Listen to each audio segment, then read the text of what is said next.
Hoy quiero tocar el tema para un buen maestro, buenos alumnos. ¿Quién trae un entrenador estelar, verdad? Si los que van a asistir al entreno no tienen interés, no tienen capacidad para hacerlo, no han mostrado estar interesados. Dice uno en las sesiones, cualquiera dice, pero si la gente no va a querer hacerlo, si la gente no tiene un interés como tal, ¿por qué pagar tan caro a un entrenador tan caro? Y tiene mucha lógica. Entonces, para un buen maestro, buenos alumnos. Jesús, nuestro Señor y Salvador, vino a salvarnos. Él es el Cordero de Dios que quita el pecado del mundo. Pero entre otras cosas vino a enseñarnos también, como un buen maestro. Si Él es un buen maestro, tú y yo seamos buenos alumnos para Él. Los traumas que podamos tener causados durante nuestro proceso de aprendizaje y estudios, solemos nosotros traerlos delante de nuestro Señor como maestro. ¿Cómo así? ¿Se recuerdan? Acabo de enseñar acerca de Nicodemo. Nicodemo hizo una pregunta a Jesús y le dijo: ¿puede acaso el hombre siendo viejo volver a nacer o volver a entrar en el vientre de su madre? Si esa pregunta la hubieran hecho en clase de regreso, en una clase de nosotros, le hubieran dado durísimo a Nicodemo. Pero ¿qué ocurre si nosotros tenemos traumas y no nos atrevemos a tener una conversación para aprender? Nicodemo, cuando Jesús le dijo, es necesario que nazcas de nuevo, él le pregunta a Jesús, ¿verdad? ¿Acaso el hombre siendo viejo puede volver a nacer o meterse en el vientre de su madre? ¡Wow! ¡Qué pregunta! Pero eso me revela que Nicodemo no tenía ningún trauma. Seguramente él era de los niños que preguntaba en su casa y sus padres no le reprimían cada vez que éste preguntaba algo, ¿verdad? O uno hace una pregunta y le dicen a uno, obvio. Y dice uno, bueno, la próxima vez no pregunto, ¿verdad? Entonces es importante que nosotros, y por favor, pongan la atención, esto pareciera muy light, pero no es light, es muy profundo. Porque si yo tengo ese tipo de traumas desde niño o de joven, que soy avergonzado cuando pregunto, o me avergonzaron una vez que pregunté y no quiero volver a preguntar, ¿podría traer eso al pupitre del aula de mi Señor Jesús? Seguramente.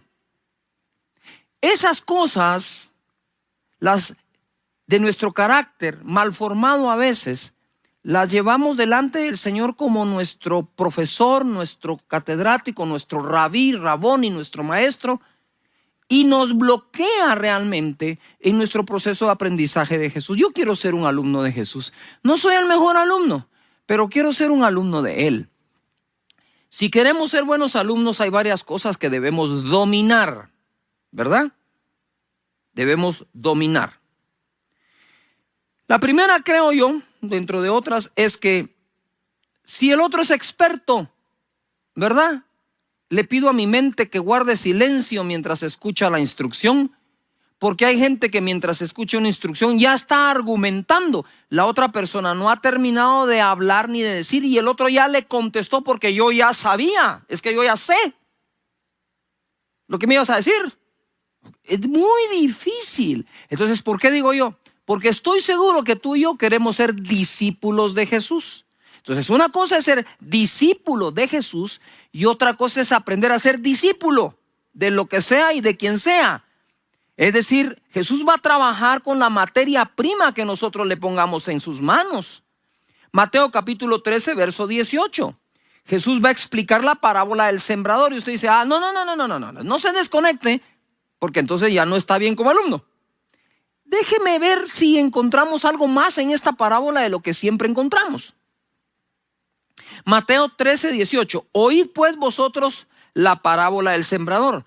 Oíd pues vosotros la parábola del sembrador. Oíd pues, oíd. Pero si no ya la habían oído. porque él les narró la parábola del sembrador antes. Y ahora dice, oíd pues vosotros. Pero si ya la oímos, pero ahora se las voy a dar explicada. Es decir, cuando logramos tener el entendimiento de lo que se enseñó o el verdadero sentido de lo que nos están enseñando, entonces ya estamos oyendo el contenido de la enseñanza como tal. Oíd pues vosotros la parábola del sembrador. Cuando alguno oye la palabra del reino, ¿del qué? Del reino, y no la entiende, viene el malo y arrebata lo que fue sembrado en su corazón. Este es el que fue sembrado junto al camino. Y el que fue sembrado en pedregales, este es el que oye la palabra y al momento la recibe con gozo. Pero no tiene raíz en sí, sino que es de corta duración, pues al venir la aflicción o la persecución por causa de la palabra, luego tropieza.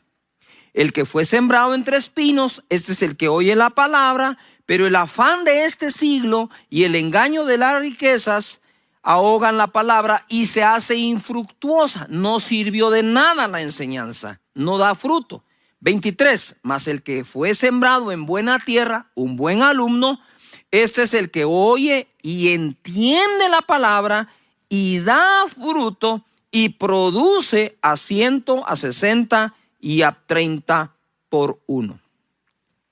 Aquí hay varias cosas que tenemos que ver. Yo quiero ser la mejor tierra posible para la siembra de la palabra que Jesús hace en mí. Por un lado. Por otro lado, ojo aquí, por otro lado, digamos, como alumno, quiero ser el mejor alumno posible para mi Señor Jesús. Seguramente hay unos mucho mejores, pero yo voy a hacer mi mejor esfuerzo. Primero, el buen alumno le da importancia al entendimiento, el cual es comprender lo que se nos quiere decir o enseñar, ¿verdad? Es decir, ¿han ustedes estado en una situación donde alguien le está enseñando y al final dicen, no es eso lo que te quiero decir, es esto? Yo tengo una metodología como aprendiz en la universidad, de donde sea. Cuando alguien explicaba algo, yo levantaba la mano, ¿verdad? Y yo mismo decía, quiero saber si entendí. Lo que usted nos quiere enseñar es A, B, C, D. Y él dice, exactamente. O a veces dice, sí, pero no del todo. Entonces eso es sacarle el entendimiento a lo que nos están enseñando. Les voy a dar un ejemplo. En la palabra de Dios se requiere del Espíritu Santo para tener ese entendimiento de la palabra del reino. Un ejemplo es la parábola del hijo pródigo. Esa hemos pasado por ella todos. Es una clasiquísima parábola. Primer lugar, la escritura como tal no tiene registrada la palabra pródigo. Parábola del hijo pródigo es un título que el que diagramó y estructuró para imprimir esa Biblia, en esa versión le puso parábola del hijo pródigo. Pero como la parábola narra de un hijo que se va y luego regresa, todos, ¿verdad? La mayoría hemos llegado a pensar que un hijo pródigo es el que se va y luego regresa. Entonces, cuando una persona incluso se va de la iglesia y regresa, los hermanos dicen, ya regresó el hijo pródigo. No, allá entendimos mal. Y entonces le damos una importancia a la parábola, aunque la tiene, por encima de la verdadera enseñanza o la enseñanza principal de esta. Pródigo es aquel que malgasta. Aún a veces malgasta su generosidad. Eso está definido. Entonces, el que la diagramó sí entendió la parábola. Se trata del joven que fue y malgastó sus bienes viviendo perdidamente. Una cosa es vivir perdidamente sin malgastar bienes. Otra cosa es malgastar bienes sin vivir perdidamente, pero aparte de vivir perdidamente, malgastó los bienes. Pero si alguien le puso parábola al hijo pródigo, pródigo es el que malgasta los bienes. Entonces de esa parábola puede sacar que no hay que vivir perdidamente, pero realmente su problema fue el malgasto, porque la solución que él buscaba era encontrar un trabajo para tener que comer, ¿verdad? No habló de lo mal que estaba viviendo. Eso lo fue a corregir después con el padre. Y cuando regresa le dice: hazme uno de tus jornaleros. ¿Por qué? Simplemente porque él era un hijo que no sabía trabajar. Y al no saber trabajar no hay herencia que aguante. Se va a acabar. Cualquier tipo de herencia que uno reciba, si uno no sabe trabajar con respecto a lo que recibió de herencia, la va a malgastar, se va a perder. Bueno, tal vez no malgastar, pero la puede perder sin necesidad de malgastar. Pero se va a perder por falta de sabiduría en el tema. Entonces, ese es un ejemplo de la gente, de nosotros, cuando no tenemos el entendimiento, viene el maligno y se la roba. Ya no queda la palabra. Entonces, queriéndonos enseñar el Espíritu Santo de no malgastes, nosotros nos vamos de que es irse y regresar. Yuhu. Entonces nosotros vamos teniendo cuidado ahí. Como digo yo, no es una gran revelación, es leer un poco mejor. Después dice que recibe con gozo la palabra. Esa es una emoción. Pero venida la persecución y la aflicción, tropieza. Dos tipos de emoción. Cuando tiene gozo, ¡wow! Pero cuando viene aflicción, ¡chao! Entonces el buen alumno maneja el entendimiento. El buen alumno maneja correctamente las emociones que le pueden ayudar o impedir a adquirir el conocimiento de parte de nuestro Maestro, el Señor Jesucristo. Entonces, cuando las emociones están muy altas, tienen mucha espuma. Entonces es importante. Lo hacen los deportistas. Los mejores deportistas profesionales del mundo tienen una cosa en común: fortaleza mental, seguridad en ellos mismos, que a veces parece hasta arrogancia. Y la tercera, ellos tienen un dominio de las emociones. Como dicen los amigos en broma, ponen cara de jugador de póker. Les hacen un punto y demuestran como que no se los hicieron. Hacen un punto y demuestran como que... Y se mantienen, digo yo. ¡Ay, qué manera de mantener esas emociones donde deben para poder competir! Así que el buen alumno le pone atención a todas estas cosas. Jesús contó 46 parábolas en 3 años. Oseas capítulo 4 verso 6. Mi pueblo fue destruido porque le faltó conocimiento.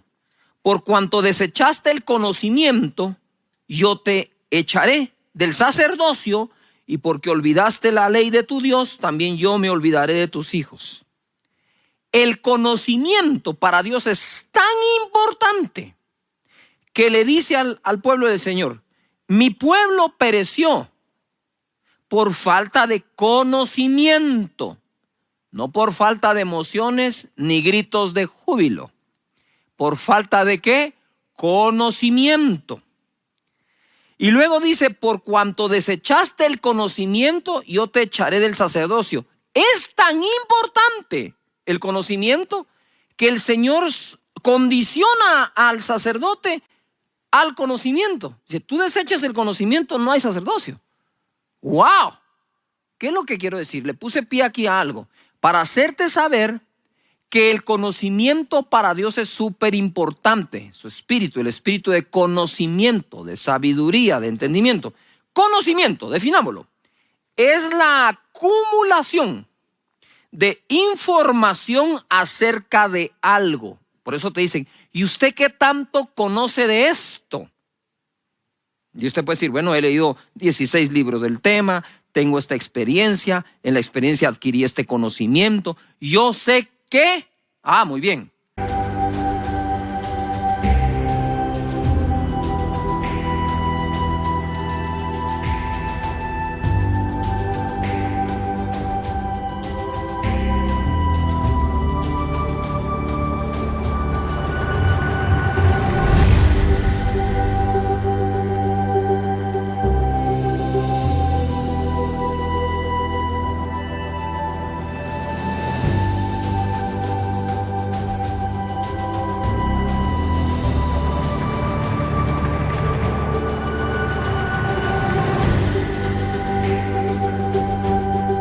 conocimiento, acumulación de información acerca de algo.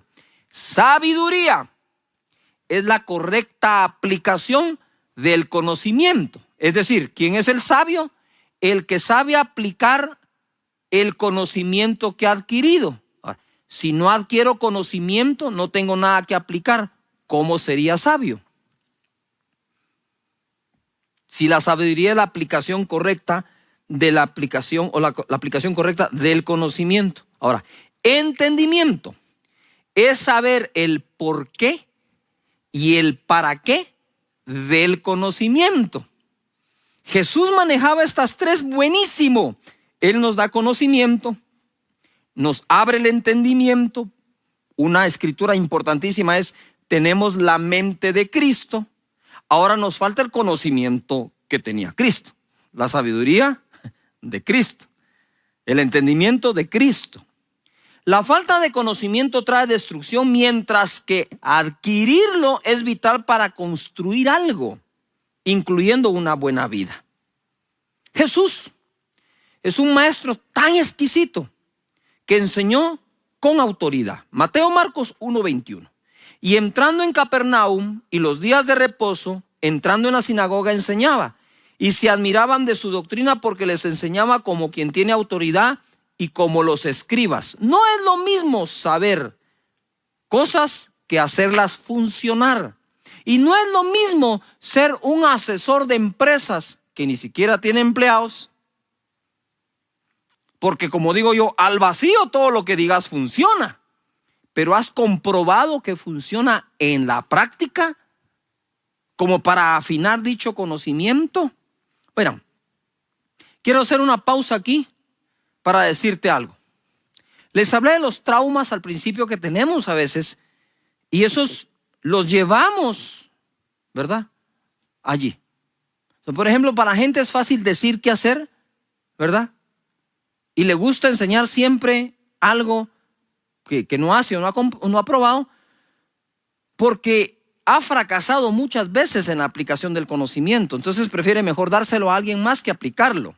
Entonces, este tema que estoy dando hoy para un buen maestro, un buen alumno, es importante. Jesús enseñó inspirando a las personas.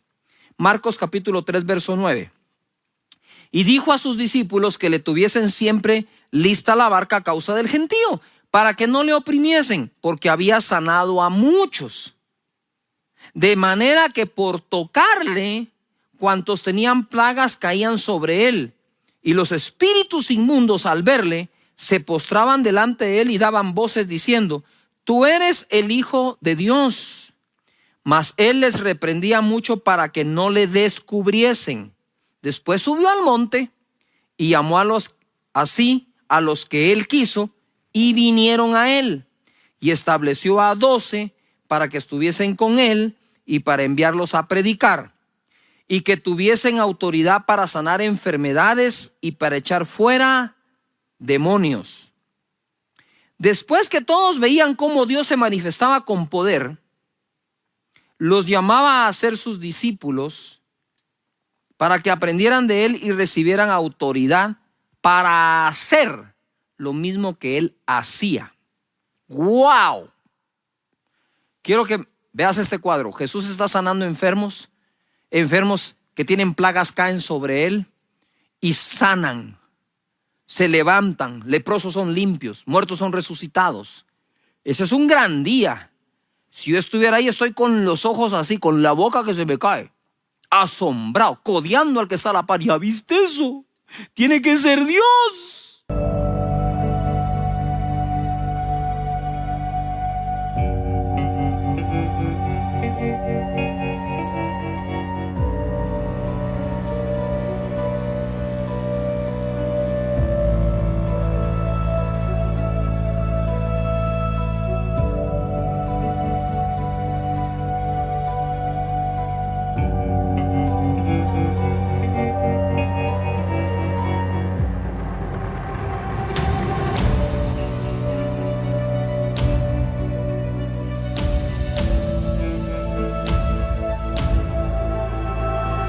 Y de repente pasa Jesús y te dice: hey, tú, Sí, tú, vení. No, yo estoy bien, no estoy enfermo. No me van a tirar mucho, estoy bien. No. Quiero que vengas a pasar un tiempo conmigo, porque te voy a enseñar y además te voy a dar autoridad para sanar enfermos. En ese momento, ¡pum! El recuerdo de lo que acabas de vivir acá mañana viene. Enfermos. Ven, yo te voy a enseñar cómo. Que vengas, te digo, ¿querés aprender o no? Sí, ahorita voy, ya voy, sí, seguro. Jesús enseñaba inspirando, ojo acá, y Jesús daba enseñanzas que eran aspiracionales también. Aspiracional. Yo quisiera, yo quiero, me gustaría tanto. Y de pronto Jesús te dice, yo te puedo enseñar también. Wow. Yo quiero orar por ustedes y bendecirlos en esta oportunidad. Padre, muchas gracias por este tiempo lindo que me has dado. Que cada uno de nosotros desarrollemos, Señor, un mayor aprendizaje y conocimiento de parte de nuestro Maestro Jesús, que es nuestro Salvador y Señor, pero además es Maestro también. Muchas gracias en el nombre de Jesús. Te pido que bendigas a cada persona, que no les falte trabajo, Señor, y que todos los sueños que tienen espirituales, mentales, físicos y materiales se lleguen a cumplir, pero tomados de tu mano, tomados de tu reinado y tomados de tu palabra. En el nombre de Jesús, muchas gracias, Señor. Amén.